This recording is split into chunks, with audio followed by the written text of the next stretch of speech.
নাইম, হামজাকে ঘিরে হংকংয়ে কেমন ক্রেজ দেখতে পেয়েছেন? আর আপনারা যারা সংবাদ মাধ্যম কর্মীরা আছেন তাদেরকে দেখে সেখানকার লোকজন কি বলছে যে হামজার দেশের মানুষ এখানে এসেছে?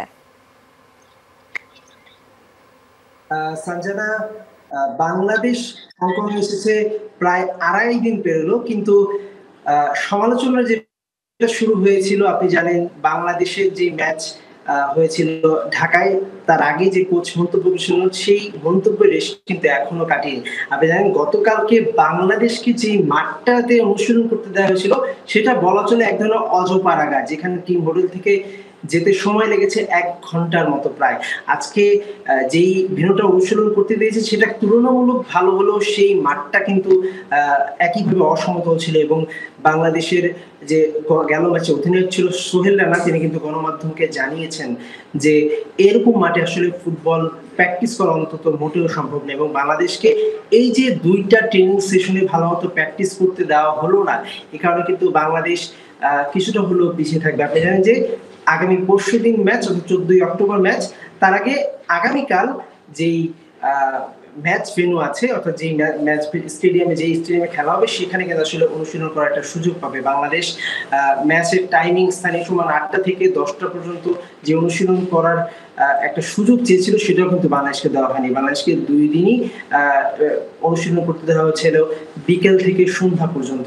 অর্থাৎ বাংলাদেশকে যতভাবে আসলে চাপে রাখা সম্ভব, যতভাবে মনস্তাত্ত্বিক চাপে রাখা যায় এবং যতটা হোপ অ্যাডভান্টেজ নেওয়া যায়, হংকং কিন্তু সেটা নিচ্ছে।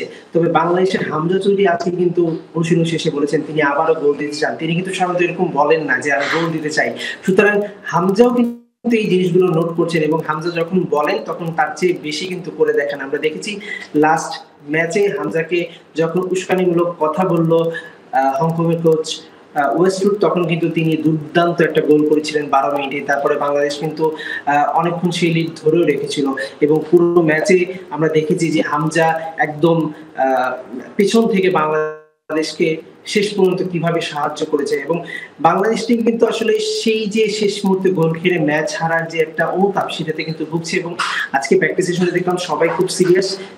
সেই যে প্রতিশোধটা বাংলাদেশ যদি ঘরের মাটিতে হারতে পারে, হংকংও কিন্তু ঘরের মাটিতে হারতে পারে, সেই বিশ্বাসটা কিন্তু বাংলাদেশের আছে। এবং সমীক্ষক তো বলেছেন যে বাংলাদেশের ২৫,০০০ দর্শকের স্টেডিয়ামে যে আওয়াজ সেটা নিশ্চয়ই হংকং এর ৫০,০০০ চেয়ে বেশি হবে না। সত্যি আমরা দেখবো আসলে ১৪ অক্টোবর যে ম্যাচটা হবে সেই ম্যাচটাতে বাংলাদেশ আসলে নিশ্চয়ই তাদের কথার যেই লক্ষ্য সেটা কিন্তু আসলে পূরণ করার চেষ্টা করবে। আবির কাবরেরাকে একটু বলতেই হয়, আবির কাবরেরা আসলে কিছুটা সিরিয়াস মুডেই আজকে দেখলাম প্র্যাকটিস করেছে। তিনি গণমাধ্যমে কথা বলেছেন।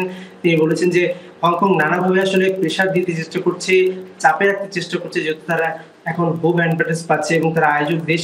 তো সেই জায়গা থেকে বাংলাদেশ আসলে চেষ্টা করছে তাদের যে প্রস্তুতিটা আছে, তারা চেষ্টা করছে ভালো একটা প্রস্তুতি বা ভালো একটা প্ল্যানিং করতে, যেহেতু হংকং টিমটা সেটা কিন্তু বাংলাদেশ। নাইম, আপনাকে অসংখ্য ধন্যবাদ এত ইনফরমেশন আমাদের সঙ্গে শেয়ার করার জন্য।